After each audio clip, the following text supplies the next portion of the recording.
Hello everyone, welcome back. कैसे हैं आप लोग? आशा करते हैं आप लोग बहुत अच्छे होंगे। डियर स्टूडेंट्स, आज के हमारे दंगल रिवीजन का टॉपिक है 3D ज्योमेट्री। डियर स्टूडेंट्स, ये भी जो टॉपिक है आपके सिलेबस का, जो यूनिट है आपके सिलेबस की, ये बहुत ही ज़्यादा इम्पॉर्टेंट है। आज के इस लेक्चर के साथ हम इसका रिवीजन आप सभी लोगों को कराने चल रहे हैं, क्योंकि आप सभी लोगों के द्वारा भी इसकी डिमांड बहुत ही ज़्यादा आ रही थी। डियर स्टूडेंट्स, आज इसके रिवीजन का फर्स्ट लेक्चर होने वाला है। लेक्चर बेहद इंपॉर्टेंट होगा, बेहद बेसिक होगा, बहुत ही शार्ट में, बहुत ही कम समय में बहुत ही ज़्यादा चीज़ें बताएंगे। इसलिए एकदम ध्यान से मोबाइल को सामने कहीं रख दीजिए, कॉपी और पेन लेकर के बैठिए। हो सके तो ईयरफोन का यूज़ कर लीजिए, जिससे आपको सारी चीज़ें बेहतर तरीके से समझ में आ जाएं। और डियर स्टूडेंट्स, लेक्चर स्टार्ट करने से पहले एक बार आप सभी लोगों से रिक्वेस्ट करना चाहूँगा कि एक बार अपने कॉलेज के सभी ग्रुप में एक बार लेक्चर को शेयर कर दो यार, जिससे ज़्यादा से ज़्यादा स्टूडेंट जुड़ सकें। कुछ हमें भी अच्छा लगे, कुछ मेरा भी फ़ायदा होगा, है ना, तभी तो मज़ा आती है। तो एक बार सभी लोग शेयर कर दीजिए, और लाइक नहीं किया हो तो लाइक कर दो। डियर स्टूडेंट्स, हमारी ये जो यूनिट है, ये लास्ट यूनिट है 3D ज्योमेट्री। इसके अंतर्गत हमारे पास 3 चैप्टर्स आते हैं। फर्स्ट चैप्टर जो है वो है point in space, point in space, जिसको हम लोग बोलेंगे अंतरिक्ष में बिंदु। दूसरा जो है डियर स्टूडेंट्स वो है प्लेन। प्लेन का मतलब होता है समतल। ध्यान से हमारी बात को सुनते चलिएगा, जिसको हम लोग क्या कहते हैं, समतल। और तीसरा चैप्टर जो है वो है सरल रेखा। ठीक है, सरल रेखा, जिसको हम लोग इंग्लिश में बोलते हैं स्ट्रेट लाइन। ठीक है, ये 3 टॉपिक्स या 3 चैप्टर आप कह लीजिए, ये हमारे 3D ज्योमेट्री के अंतर्गत आते हैं। आज के इस लेक्चर में जो पॉइंट इन स्पेस, जिसको हम लोग बोलते हैं अंतरिक्ष में बिंदु, ठीक है, अंतरिक्ष में बिंदु, इस पर हम चर्चा करेंगे। और इस चैप्टर के जो सबसे ज़्यादा इम्पॉर्टेंट टॉपिक्स हैं, जिनसे 1 से 2 क्वेश्चन आपके एग्ज़ाम में जान लीजिए कि 100% श्योर है पूछे जाते हैं, वो आज के इस लेक्चर में मैं आपके साथ डिस्कस करने वाला हूँ। खूब ध्यान से चीज़ों को समझिएगा। अगर आपको पॉइंट इन स्पेस, अंतरिक्ष में बिंदु समझ में आया, तब तो आपको समतल और सरल रेखा समझ में आएगी, नहीं तो एकदम ये सर के ऊपर से जाएगी, कुछ भी समझ में नहीं आएगा। तो आप समझ गए होंगे, आज का हमारा जो टॉपिक है वो है पॉइंट इन स्पेस, अंतरिक्ष में बिंदु। इसको मैं डिटेल में भी पढ़ाया हूँ, लेकिन आज डिटेल में नहीं पढ़ाऊँगा। आज मैं इसको शार्ट में पढ़ाऊँगा और बेहद आसान तरीके से बताऊँगा, केवल काम की चीज़ें करूँगा, जिससे आपके एग्जाम में आने वाले क्वेश्चन आपके सॉल्व हो जाए। स्किप मत करो, भी समझते चलो, लेक्चर बहुत इंपॉर्टेंट है। तो टॉपिक हमारा क्या रहेगा इस 3D ज्योमेट्री में? अंतरिक्ष में बिंदु। ध्यान से सुनते चलना और समझते चलना। टॉपिक है, चैप्टर है हमारा अंतरिक्ष में बिंदु, जिसको हम बोलेंगे point in space, point in space. ठीक, ये जो है हमारा चैप्टर है। सबसे पहले मैं आपको बताऊं कि इसमें कौन कौन सी चीज़ें हैं जो आपको पढ़नी है। केवल उन्हीं की बात, देखो पढ़ना तो बहुत कुछ रहता है, लेकिन उसमें से ऐसे कौन कौन से टॉपिक हैं जिनसे आपके एग्जाम में क्वेश्चन पूछा जाएगा, जिन्हें आपको ध्यान रखना है। सबसे पहला टॉपिक जो आपको यहाँ पर रिवाइज करना, मैं इधर लिखता हूँ और यहाँ रिवाइज करता हुआ चलूँगा। जैसे यहाँ पर सबसे पहला टॉपिक जो आपको यहाँ रिवाइज करना होगा वो होगा 3D सिस्टम। सबसे पहला टॉपिक 3D सिस्टम जो है, उसके बिहाफ पर आपके एग्जाम में क्वेश्चन पूछे जाते हैं। 3D सिस्टम, देखो अभी मैं किस तरह की क्लास चला रहा हूँ, केवल एग्जाम बेस्ड, मतलब एग्जाम में किस तरह के क्वेश्चंस आते हैं उन्हीं क्वेश्चन पे हम फोकस करा रहे हैं। अभी 3D ज्योमेट्री क्या है, कैसे है, किसने बताया, ये सब चीज़ें हम डिस्कस नहीं कर रहे हैं, टॉपिक पे आ रहे हैं। तो 3D सिस्टम पे आपके एग्जाम में कुछ नहीं। 3D सिस्टम का मतलब, 3D सिस्टम में 3 एक्सिस होते हैं, 3 प्लेन होते हैं, 8 ऑक्टेव्स होते हैं। जो ऑक्टेव्स हैं उनके साइन क्या होते हैं, उनके साइन के बिहाफ पे आपके एग्जाम में क्वेश्चन पूछे जाते हैं वो। उसके बाद फिर अगला टॉपिक इसमें आता है डिस्टेंस फार्मूला, उस पर अक्सर क्वेश्चन पूछे जाते हैं, मैं आपको सॉल्व कराऊंगा, वो आपको जानना है। उसके बाद फिर सेक्शन फार्मूला आप सभी लोगों को जानना है। उसके बाद सेंट्रॉइड ऑफ द वो जो है ट्रायंगल जानना है ना, त्रिभुज का केंद्रक जानना है, बस। उसके बाद एक सबसे ज़्यादा इंपॉर्टेंट टॉपिक इस चैप्टर का जो है वो है दिक् कोज्जाएं और दिक् अनुपात, बहुत ही ज़्यादा इंपॉर्टेंट है। वो आप सभी लोगों को मैं शार्ट में बताऊंगा और इस लेक्चर को समाप्त करूंगा। उसके बाद फिर नेक्स्ट लेक्चर में इसके बिहाफ पर वो क्वेश्चन सेलेक्ट करूंगा जो प्रीवियस ईयर में पूछे गए हैं। सारे फार्मूले हमारे पास, हमारे साथ अभी सब आप लोग समझेंगे, लर्न करेंगे और कमेंट सेक्शन में बताएंगे कि हाँ लर्न हो गया है, तब उस पर हम लोग क्वेश्चन एग्जाम्पल देते चलूंगा मैं। तो पहला क्वेश्चन जो आ सकता है वो 3D सिस्टम पे आ सकता है। दूसरा क्वेश्चन जो आपके एग्जाम में आ सकता है डियर स्टूडेंट्स, वो आ सकता है डिस्टेंस फार्मूले पर। ठीक है, पता नहीं आप सभी लोगों को यहाँ तक दिख रहा है कि नहीं, मैं एक बार देख लूँ। डिस्टेंस फार्मूले पर जिसको नहीं दिख रहा, जिसको हम लोग दूरी का सूत्र कहते हैं, ठीक है। तीसरा क्वेश्चन जो आपका एग्जाम में आ सकता है क्या आता है, वो है सेक्शन फार्मूला, ठीक है, सेक्शन फार्मूले पर क्वेश्चन आ सकता है। उसके बाद चौथा जो है वो सेंट्रॉयड है, सेंट्रॉयड जिसको हम लोग बोलते हैं केंद्रक, सेंट्रॉयड ऑफ ट्रायंगल पे आ सकता है। उसके बाद यहाँ पर दो टॉपिक और हैं, एक है डायरेक्शन कोसाइंस, बड़ा इंपॉर्टेंट है, और अगला टॉपिक है डियर स्टूडेंट डायरेक्शन रेशियोज, ठीक ना। बस यही तने टॉपिक्स हैं इस चैप्टर में। अगर इन टॉपिक्स के केवल फार्मूले आप लोगों ने समझ लिया तो ये मान के चलिए कि आपको यहाँ से 3 से 4 क्वेश्चन मिल सकता है, आसानी से मिल सकता है, कोई समस्या आपको नहीं होगी। तो आइए हम स्टार्ट करते हैं। सबसे पहला टॉपिक मैं आपको, देखो मैंने सारे टॉपिक यहाँ लिख दिए हैं। इसी तरीके से डियर स्टूडेंट्स एग्जाम के समय में प्रिपरेशन होती है, किस चैप्टर में हमारे पास क्या क्या है, क्या क्या पढ़ना है, किस तरह के क्वेश्चंस आते हैं, प्रीवियस ईयर में कैसे क्वेश्चंस आए थे, कौन सा क्वेश्चन है जो बार बार पूछा रहा, इन्हीं सारी चीज़ों पर ज़्यादा फोकस किया जाता है, जिससे हम लोग ज़्यादा बेहतर प्रिपरेशन कर पाते हैं। तो टॉपिक मैंने यहाँ पर लिख दिया, एक एक टॉपिक मैं यहाँ पर आपको बताऊँगा। सबसे पहला है 3D सिस्टम, ठीक। अब 3D सिस्टम क्या है बहुत ज़्यादा मैं आपको नहीं बताऊंगा। 3D सिस्टम, इसका नाम अंतरिक्ष में बिंदु कब पता देखो जब कोई भी चीज़ एक सीधी रेखा में होगी, स्ट्रेट लाइन में होगी तो 1 डायमेंशन होती है। इस तरीके से बोर्ड पे आ गई अर्थात समतल पे आ गई तो 2 डायमेंशन होती है, और इस तरीके से स्पेस में आ गई माने हवा में आ गई तो वहाँ 3D ज्योमेट्री का यूज़ होता है। अब 3D ज्योमेट्री में जो होता है 3 एक्सिस होते हैं, जैसे आपको 2D में पता ना एक्स वाई जेड होता है, एक्स एक्सिस वाई एक्सिस होता है, वैसे यहाँ एक्स एक्सिस वाई एक्सिस और जेड एक्सिस होता है, ठीक ना। ये जेड जो है देखा जाए तो इसके परपेंडिकुलर होता है। तो 3D सिस्टम जो होता है उसमें क्या होता है, 3 अक्ष होते हैं, एक्स एक्सिस वाई एक्सिस और जेड एक्सिस। तो आप यहाँ क्या क्या, पहला पॉइंट आपको ज्ञान रखना है, एक्सिस कितने होंगे यहाँ पर, एक्सिस 3 होंगे, कौन कौन, एक्स एक्सिस वाई एक्सिस और जेड एक्सिस। अब ये जब एक्सिस मिलते हैं डियर स्टूडेंट्स तो इससे 3 तल बनते हैं, तल, ठीक है ना, और वो प्लेन कहा जाता है, उनको प्लेन कहा जाता है। प्लेन का मतलब तल होता है। कितने तल बनते हैं, उन तल को हम एक्स वाई तल, वाई जेड तल और जेड एक्स प्लेन, ये X Y Y Z Z X plane के नाम से इनको हम लोग जानते हैं। और उसके बाद फिर तीसरा चीज़ इसमें जो होता है अष्टक होता है।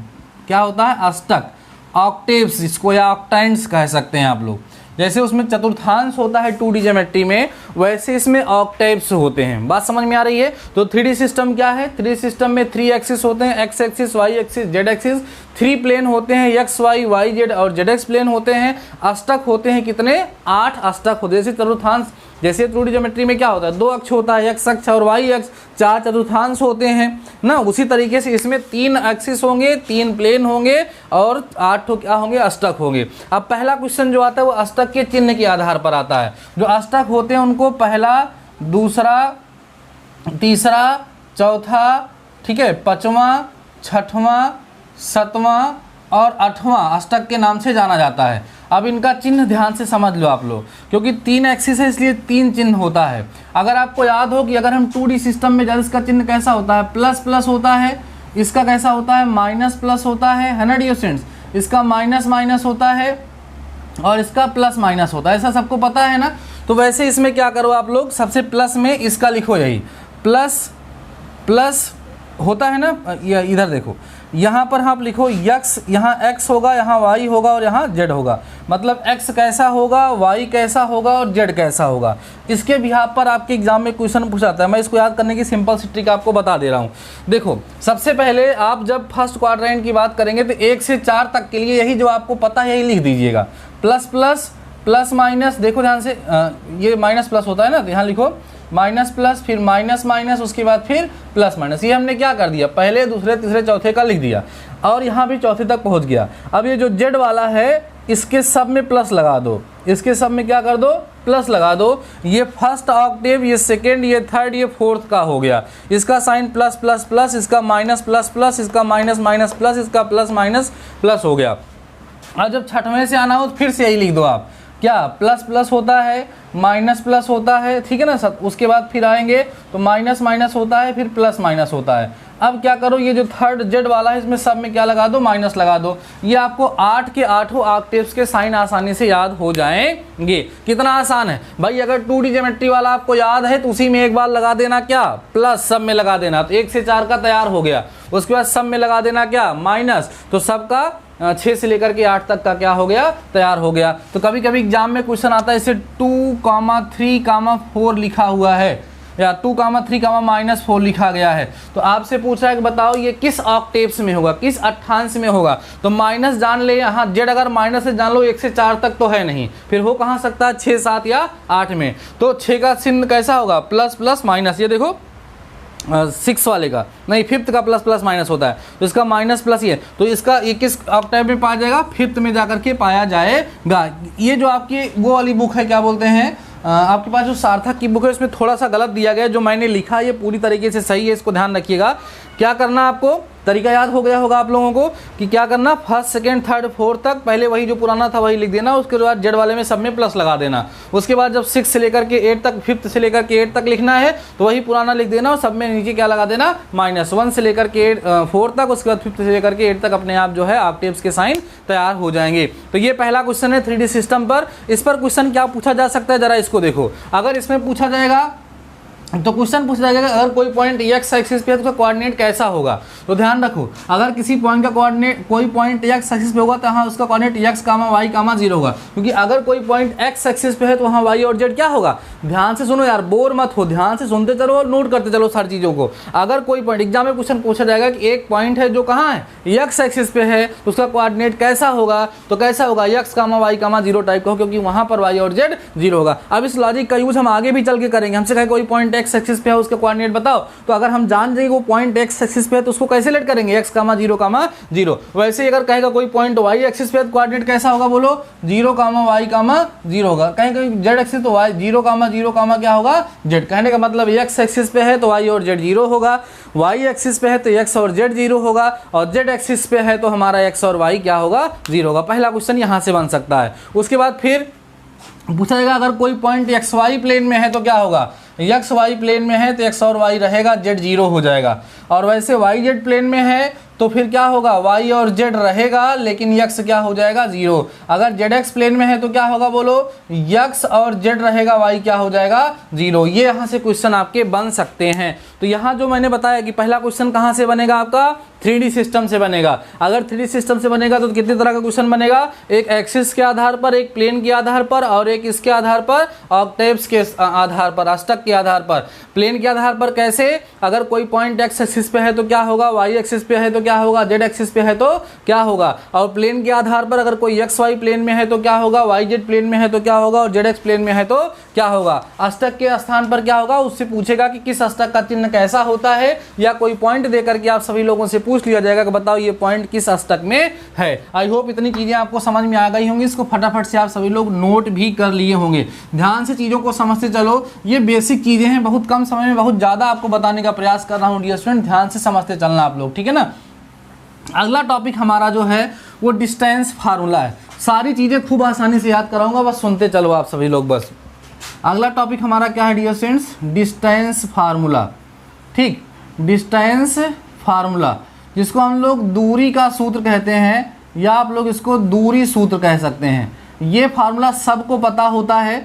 जैसे एक पॉइंट ए है, एक पॉइंट डियर स्टूडेंट्स बी है, और आपको ये पता है कि अगर इस पॉइंट ए का कोऑर्डिनेट x1, y1 है, इस पॉइंट बी का कोऑर्डिनेट x2, क्या है, y2 है, तो इन दोनों पॉइंट के बीच की जो डिस्टेंस ए बी होती है उसको निकालने का फार्मूला होता है x1 माइनस x2 का whole square plus y2 minus y1 का होल स्क्वायर। ये आप बहुत पहले सीख चुके हो, कब, क्लास 9, 10th में सीखा जाता है। अब यही पॉइंट अगर 3D में आ गया डियर स्टूडेंट्स, तो यहाँ का कोऑर्डिनेट क्या हो गया, x1, y1, z1 हो गया, और यहाँ का पॉइंट क्या हो गया, x2, y2, z2। तो डिस्टेंस फार्मूले में वही z वाला कंसेप्ट और बढ़ जाएगा, क्या लिखा जाएगा, z1 माइनस z2 का होल स्क्वायर। ये होता है डिस्टेंस फार्मूला, किसके लिए, 3D ज्योमेट्री के लिए, जो आपको ध्यान रखना है। क्लियर हो गई बात है ना।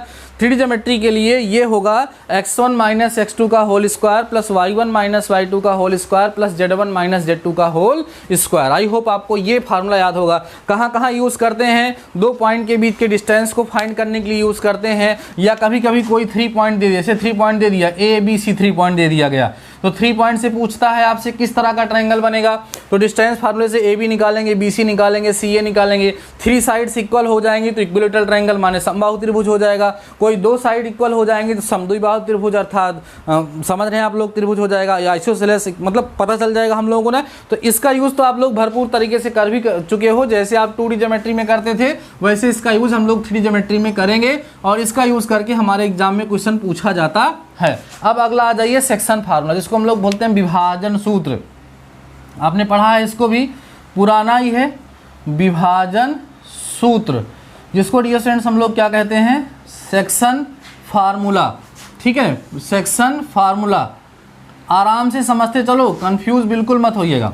सेक्शन फार्मूला इसको हम लोग क्या बोलेंगे, विभाजन सूत्र। इसमें 2 तरह का विभाजन होता है, एक होता है अंतः विभाजन, जिसको हम लोग क्या बोलते हैं, इंटीरियर डिवीजन। कैसे, जैसे ये हमारे पास एक पॉइंट A है, इस पॉइंट का कोऑर्डिनेट जैसे x1 कामा y1 कामा z1 है, x2 कामा y2 कामा z2 है। यहाँ पर कोई पॉइंट P है सपोज, जिसका कोऑर्डिनेट x कामा y कामा z है। ये पॉइंट इसको m1 रेशियो m2 में क्या करता है, डिवाइड करता है। तो आपको पता होगा कि x कामा y कामा z निकालने का फार्मूला होता है m1 x2 plus m2 x1 अपान m1 प्लस m2 कामा m1 y2 plus m2 y1 अपान यहाँ तक आप लोग 2D ज्योमेट्री में पढ़े हो, वही z नहीं रहता है, इसमें z ऐड हो जाएगा। क्या, m1 z2 plus m2 z1 अपान m1 प्लस m2। ये किसकी बात हो गई, अंतः विभाजन की हो गई। जब डियर स्टूडेंट्स यही इसको नोट कर लीजिए आप लोग, जब बाह्य विभाजन आता है तो ये पॉइंट बाहर चला जाता है, और यहाँ जहाँ प्लस है यहीं क्या हो जाता है, माइनस। मतलब यहाँ देखो ध्यान से, यहाँ माइनस हो जाएगा, देखो ये माइनस, यहाँ माइनस, यहाँ माइनस, यहाँ माइनस, यहाँ। तो अंतः विभाजन में प्लस होता है, बाह्य विभाजन में माइनस होता है। ये चीज़ आप पहले से जानते हैं, इसलिए इस पर ज़्यादा हमें फोकस करने की ज़रूरत नहीं है। तो क्या क्या जान लीजिए आप लोग, ये 3D सिस्टम जान लिए, डिस्टेंस फार्मूला जान लीजिए, सेक्शन फार्मूला जान लिए। अब आप सेंट्रॉइड ऑफ ट्रायंगल जान लो, बड़ा आसान है, देख लो ध्यान से। जैसे हमारे पास एक ट्रायंगल दिया है जिसका नाम डियर स्टूडेंट्स ABC है। क्या है, ABC है, और इसका कोऑर्डिनेट सपोज करो x1 y1 z1 है, इसका x2 y2 z2 है, इसका x3 y3 और z3 है। तो अगर हमें x y और z निकालना है तो इसका तरीका होता है x1 plus x2 plus x3 by 3 comma y1 plus y2 plus y3 by 3 comma z1 plus z2 plus z3 by 3। कभी कभी एग्जामिनर का दिमाग कम सही रहता है तो इसको दे देता है। क्यों दे देता है, क्योंकि अक्सर बच्चे ये फार्मूला ध्यान नहीं रखते हैं। तो केंद्रक निकालने का सूत्र है x के तीनों को जोड़ के 3 से भाग दे दो, y के तीनों को जोड़ के 3 से भाग दे दो, z के तीनों को जोड़ के 3 से भाग दे दो, तो केंद्रक हमें मिल जाता है। तो कौन कौन से टॉपिक क्लियर हो गए भाई, ये सारे टॉपिक हमारे क्लियर हो गए। बच्चा क्या, डायरेक्शन, कोसाइंस और डायरेक्शन रेशियो, जो इस सेक्टर के सबसे ज़्यादा इंपॉर्टेंट है। आइए खूब ध्यान से इसको समझ लेते हैं। बहुत ही शॉर्ट में बताऊँगा और बहुत ही आसान तरीके से आपको सिखाऊँगा, ज़्यादा टहलाऊँगा नहीं, ज़्यादा बहकाऊंगा नहीं, ज़्यादा लंबा नहीं खींचूंगा, बस बहुत शॉर्ट में आपको बताऊंगा, जिससे आप टॉपिक को समझ जाएं और उसके बिहाफ पर आने वाले क्वेश्चन को आप सॉल्व कर लें। सबसे पहले हम लोग पढ़ेंगे दिक् कोज्या क्या होती है। दिक् कोज्याएं या दिक् कोसाइन, इंग्लिश में डायरेक्शन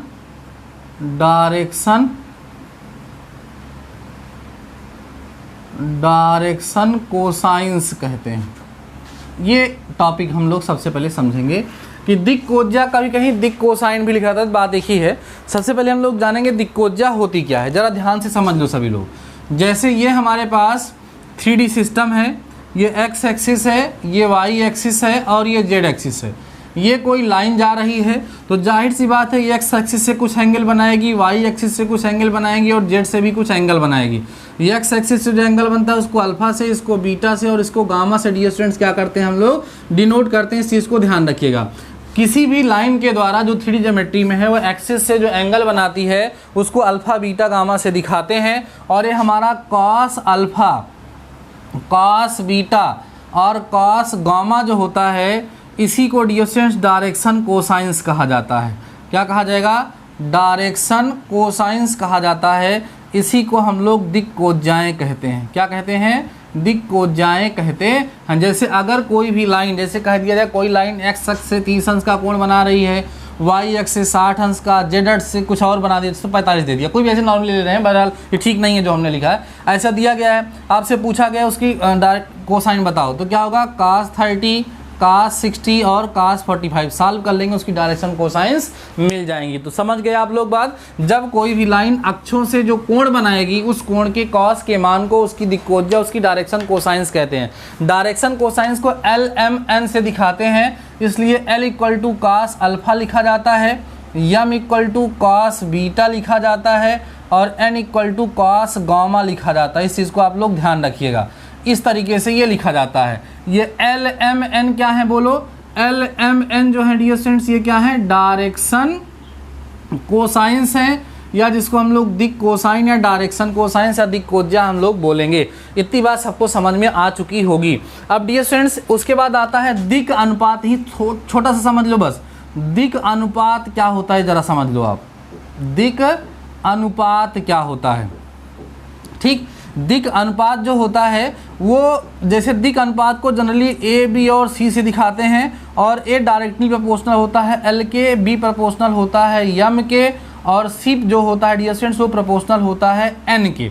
इसलिए ए जो है वो लेमडा एल हो जाता है और B equal to lambda M हो जाता है और C equal to lambda N हो जाता है। ये सब आप ज़्यादा मत समझिए, केवल इतना जानिए कि डायरेक्शन कोसाइंस को एल एम और एन से दिखाते हैं। डायरेक्शन रेशियोज को हम लोग ए बी सी से, माने दिक अनुपात को ए बी सी से दिखाते हैं। इतनी बात समझ में आ गई। एल बराबर cos अल्फा, एम बराबर cos बीटा, एन बराबर cos गामा होता है। डिटेल में नहीं ले जा रहा हूँ, इतना आपको केवल और केवल क्या करना है, ध्यान रखना है। ठीक ना? दिक अनुपात क्या होते हैं? दिक्कोज्जा के समानुपाती होते हैं। बस इतना आप सभी लोगों को ध्यान रखना है। तो दिक अनुपात और दिक्कोज्जा क्या होती है ये तो आपको समझ में आ गया। अब हम लोग ये सीखने वाले हैं कि अगर हमें कोई लाइन दी गई होगी तो उसका हम दिक अनुपात और दिक कोसाइन माने दिक्कोज्जा और दिक अनुपात कैसे ज्ञात करेंगे। तो एक तरीका तो ये है कोई एंगल दिया गया हो, अगर अल्फा बीटा और गामा का मान ही दे दिया गया होगा हमें डियर स्टूडेंट्स, तो हम लोग आसानी से क्या करेंगे, कास अल्फा कास बीटा और कास गामा का मान निकाल लेंगे। लेकिन यहाँ दो तरीका और है डायरेक्शन कोसाइन का और डायरेक्शन रेशियो को निकालने का। पहला देखिए, जब हमारे पास ये 3D ज्योमेट्री है और हमारे पास ये देखो x है, y है, z है, ये लाइन दी गई है, इसका हमें क्या निकालना है, डायरेक्शन कोसाइन और डायरेक्शन रेशियो। सपोज करो इस पर एक पॉइंट है a जिसका कोऑर्डिनेट हमें दिया है x1, y1 और z1 हमें दिया है इस पॉइंट का कोऑर्डिनेट, और हमें क्या करना है, इसका डायरेक्शन कोसाइन और डायरेक्शन रेशियो डियर स्टूडेंट्स क्या करना है, फाइंड करना है। तो ध्यान रखिएगा, डायरेक्शन रेशियो क्या होगा, दिक अनुपात इसको कहते हैं। डायरेक्शन रेशियो पहले जान लो क्या होगा। डायरेक्शन रेशियो जो होगा डियर स्टूडेंट्स वो यही सेम हो जाएगा। क्या, a इक्वल टू x1 होगा, b इक्वल टू x2 होगा और c इक्वल टू y1 होगा और c इक्वल टू z1 हो जाएगा। इस चीज़ को हमेशा ध्यान रखिएगा। जैसे अगर हमें 3D में कोई पॉइंट दिया है 2, 3, 5 और आपसे कहते हैं कि इसका डायरेक्शन रेशियो बताओ, तो क्या होगा, 2, 3 और 5। कि अगर एक ही पॉइंट दिया तो उसका डायरेक्शन रेशियो जो होगा डियर स्टूडेंट्स वो वही एक पॉइंट हो जाता है। अपने दिमाग में बैठा लो, क्यों हो जाता है वो बात की बात है, इतना समय नहीं कि उसको हम यहाँ पर बताएं। यहाँ पर एक ध्यान रखिएगा डियर स्टूडेंट्स, एक रिलेशन होता है। रिलेशन जो होता है वो किस में होता है, डायरेक्शन कोसाइन में। वो होता है cos square alpha plus cos square beta plus cos square gamma is equal to 1 होता है। या इसको हम ऐसे भी लिख सकते हैं, L square plus M square plus N square equal to dear students 1 होता है। इस चीज़ को जरूर ध्यान रखना है, इसके बिहाफ पर हर सारे क्वेश्चन पूछा जाता है। ये तो हो गया डायरेक्शन रेशियो की। अब डायरेक्शन कोसाइन, एल या जिसको हम क्या बोलेंगे, कास अल्फा, इसका सूत्र होगा x अपान x1 का स्क्वायर प्लस y1 का स्क्वायर प्लस z1 का स्क्वायर। अब यह जो आपको इतनी चीज़ दिख रही है x1 y1 z1 का जो स्क्वायर दिया है, इसको सॉल्व करने पर एक वैल्यू है जिसको हम लोग r से डिनोट कर लेते हैं। तो ये हो गया r। तो कुल मिला के L इक्वल टू फार्मूला हो जाता है cos अल्फा इक्वल टू क्या x अपान r। ऐसे ही डियर स्टूडेंट्स अगर m निकालना है तो ये होगा cos बीटा, जो कि हो जाएगा आपका कितना y अपान r हो जाएगा, ठीक ना। और उसके बाद n अगर निकालना है तो क्या हो जाएगा बताओ, cos gamma equal to z upon dear students क्या हो जाएगा r। r कैसे निकाला जाएगा, x1 square plus y1 square plus z1 square. ये होता है, ये देखो ये क्या है, ये x1 है, ये y1 है और ये z1 होगा, ध्यान रखो। तो अगर हमें कोई एक पॉइंट दिया है, किसी लाइन पर एक बिंदु दिया गया है और उस बिंदु की सहायता से हमें क्या करना है, उस लाइन की डायरेक्शन कोसाइंस और डायरेक्शन रेशियोज माने दिक् अनुपात और दिक् कोज्या निकालनी है। तो दिक् अनुपात जो होंगे वही पॉइंट हो जाएंगे, समझ रहे हो। और दिक् कोज्या क्या होगा, x1 अपान x1 plus y1 plus z1 का whole square cos beta equal to y1 upon x1 plus x2 plus ऐसे हो जाएगा। ऐसे n के लिए भी हो जाएगा। आई होप आप सभी लोग इसको समझ चुके होंगे। तो क्या हो गया, दिक् कोज्या क्या हो गई, रेखा के द्वारा x अक्ष y अक्ष और z अक्ष से जो कोण बनता है उसके cos का मान उसका दिक् कोज्या होती है, उसके समानुपाती संख्या जो होती है दिक् अनुपात होती है। दिक् अनुपात को ABC से दिखाएंगे, डायरेक्शन कोसाइन को LMN से दिखाएंगे, L बराबर cos alpha cos beta cos gamma इस तरीके से होता है। दिक् कोसाइन में ये रिलेशन होता है और एक पॉइंट अगर दिया गया तो की सहायता से ये निकालने का तरीका होता है। अब हम बात करेंगे अगर दो बिंदु दिए गए हों तो उस सिचुएशन में कैसे हम लोग जो है फाइंड करते हैं, ठीक है ना, कैसे हम लोग पता करते हैं उसका डायरेक्शन कोसाइन और डायरेक्शन रेशियो। ध्यान से समझ लीजिए, बहुत ही आसानी से आपको बता रहा हूँ। ये x है, ये y है और ये z है। एक पॉइंट ऐसे जा रहे हैं, एक लाइन, ये पॉइंट है x1 y1 और z1, दूसरा पॉइंट है x2 y2 और z2। दो पॉइंट इस पे दिए गए हैं, हमें क्या करना है, डायरेक्शन रेशियो निकालना है। तो a जो होगा डियर स्टूडेंट्स वो याद रखिएगा x2 माइनस x1 होगा, b equal to y2 minus y1 होगा और c equal to z2 minus z1 होगा। बड़ा आसान है, बाद वाले में से पहले उसको घटा दो। ये आप लोगों को क्या मिल जाएगा भैया, डायरेक्शन रेशियो। और उसके बाद L बराबर cos अल्फा होगा, cos अल्फा की जगह पे यही लिखा जाएगा x2 माइनस x1। फिर इन दोनों के बीच की डिस्टेंस क्या होगी, x2 माइनस x1 का whole square plus y2 minus y1 का whole square plus z2 minus z1 का होल स्क्वायर। इस तरीके से हो जाएगा, समझ रहे हो ना। ऐसे ही जब m लिखोगे तो यहाँ कितना आ जाएगा cos बीटा और यहाँ कितना आ जाएगा y2 माइनस y1 आ जाएगा और नीचे यही सेम चीज़ आएगी। इसको मैं a भी लिख देता हूँ, ठीक ना, यही सेम लिखा जाएगा यहाँ पर। ऐसे ही n इक्वल टू क्या हो जाएगा cos गामा, यहाँ हो जाएगा z2 माइनस z1 हो जाएगा और यहाँ पर सेम वही क्या हो जाएगा ab। इस तरीके से डायरेक्शन कोसाइंस और डायरेक्शन रेशियोज यहाँ पर निकल जाएंगे। बहुत कम समय में बहुत तेज मैंने आप सभी लोगों को बताने का प्रयास किया है। आई होप आप सभी लोगों को इतनी बातें समझ में आई होंगी कि डायरेक्शन कोसाइंस क्या है, डायरेक्शन रेशियोज क्या हैं। अगर हमें एंगल दिया गया हो तो डायरेक्शन कोसाइंस और डायरेक्शन रेशियोज हम लोग कैसे फाइंड करेंगे, और उसके बाद अगर हमें पॉइंट दिया गया हो, एक पॉइंट दिया हो तब डायरेक्शन कोसाइंस और डायरेक्शन रेशियोज कैसे निकालेंगे, दो पॉइंट दिया है तो डायरेक्शन कोसाइंस और डायरेक्शन रेशियोज हम लोग कैसे निकालेंगे, ये चीज़ हमें समझ में आ गई होगी। अब एक इम्पॉर्टेंट टॉपिक डियर फ्रेंड्स यहाँ पर और आता है, उसको आप ध्यान दे लीजिए। कभी कभी दो लाइन दी गई होती हैं, क्या दी गई होती हैं, दो लाइन दी गई होती हैं। उन दो लाइन से हमें ये दिखाना होता है कि वो दो लाइन पैरेलल हैं या परपेंडिकुलर हैं। किसकी हेल्प से, डायरेक्शन कोसाइंस और डायरेक्शन रेशियोज की हेल्प से हमें प्रूफ करना होता है कि ये दोनों दी गई जो लाइंस हैं ये परपेंडिकुलर हैं, माने लंबवत हैं, या कभी कभी ये दिखाना होता है कि ये दोनों लाइंस क्या हैं, आपस में जो है समांतर हैं। अब देखो ध्यान से, सपोज करो हमारे पास एक लाइन है L, या मान लो इसका नाम कुछ भी ऐसे नाम ही मत दो, लाइन फर्स्ट है और एक दूसरी लाइन हमें दी गई है जो लाइन सेकंड है। इसके जो डायरेक्शन कोसाइंस हैं वो L1, M1 और N1 हैं इसके, ठीक। ये डायरेक्शन कोसाइंस हो गए, ठीक है, डायरेक्शन कोसाइन DCS इसको बोलेंगे, डायरेक्शन कोसाइंस हो गए। इसके DCS जो हैं वो सपोज करो L2 है, M2 है और क्या है, N2 है। और इसके डायरेक्शन रेशियोज सपोज करो A1 है, B1 है और C1 है इसके, और इसके डायरेक्शन रेशियो जो है वो A2 है, B2 है और जो है C2 है। अब हमें यहाँ प्रूफ करना है कि ये दोनों लाइन एक बार दिखाना है कि पैरेलल है, एक बार दिखाना है कि परपेंडिकुलर है। तो सबसे पहले आप जान लो लंब का संबंध। लंब अगर होंगे तब क्या होगा? लंब का मतलब डियर स्टूडेंट्स क्या? परपेंडिकुलर। अगर ये दोनों लाइन परपेंडिकुलर हैं तो ध्यान रखिएगा L1 L2 plus M1 M2 plus N1 N2 equal to क्या हो जाएगा? 0 हो जाएगा। इस चीज़ को ध्यान रखो।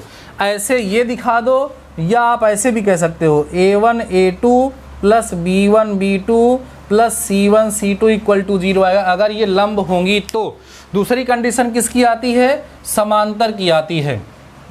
अगर ये दोनों लाइन समांतर अर्थात पैरेलल होंगी तब क्या कंडीशन बनेगी? तो आएगा L1 upon L2 equal M1 upon M2 equal to N1 upon N2 or A1 upon A2 equal B1 upon B2 equal C1 upon C2। बहुत पूछा जाता है जब दो लाइन हमें दे दी जाती हैं, उनके डायरेक्शन कोसाइंस और डायरेक्शन रेशियोज दे दिए जाते हैं, तो उनकी हेल्प से अक्सर हमसे पूछा जाता है, अक्सर प्रूफ करने के लिए आता है कि प्रूफ करिए, सिद्ध कीजिए कि ये लाइंस जो हैं आपस में क्या हैं? लंबवत हैं, आपस में क्या हैं? ये पैरेलल हैं अर्थात समांतर हैं। तो आप लोग इन कंसेप्ट का वहाँ पर यूज कर सकते हैं। इस चैप्टर से बहुत सारे क्वेश्चंस एग्जाम में पूछे जाते हैं।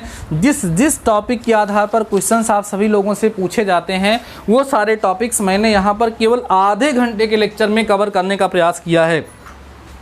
कई सारे बच्चे कहते हैं सर 1-1 घंटे पढ़ाइए। यार ये सुन लो पहले, 1 घंटे इस समय आपको पढ़ाना ठीक नहीं है। अगर आप लगातार मोबाइल में ही लगे रहोगे तो सेल्फ स्टडी नहीं कर पाओगे। जितनी चीज़ें कम से कम समय मैंने आपको डिलीवर कर दी है, अब इसको बैठ करके 1 घंटे रिवाइज करो तब आपके दिमाग में बैठेंगी, तब तो नेक्स्ट हम इसके क्वेश्चन सॉल्व करा देंगे। बाकी जो टाइम आपके पास बच रहा है उसमें और भी सब्जेक्ट को भी तो आप सभी लोगों को टाइम देना है कि केवल मैथ ही आप लोगों को पढ़ते हुए चले जाना है। तो आई होप डियर स्टूडेंट्स इस लेक्चर में जो कुछ भी टॉपिक मैंने आप सभी लोगों को पढ़ाया है, समझाया है, लिखाया है और जो कुछ भी आपको बताया है वो सारी चीज़ें बहुत ही बेहतर तरीके से आप सभी लोगों को समझ में आ गई होंगी। फटाफट से डियर स्टूडेंट्स इसको आप सभी लोग नोट करिएगा और तुरंत फार्मूलों को लर्न करके मुझे कमेंट सेक्शन में बता दीजिएगा। नेक्स्ट लेक्चर जो हमारा होगा हम इसके क्वेश्चंस को सॉल्व कराएंगे। अगर आप सभी लोगों के अंदर कुछ जुनून जग रहा है कि इस समय 2 लेक्चर होना चाहिए, कितना लेक्चर होना चाहिए? 2 लेक्चर होना चाहिए। तो मुझे इस जो लोग लास्ट तक देखे हैं वही तो कमेंट कर पाएंगे, इसलिए मैं लास्ट में इस बात को बोल रहा हूँ कि वो सभी लोग जितने लोग हैं, अगर 100 कमेंट ऐसे आ गए, 100 केवल 100 कमेंट्स ऐसे आ गए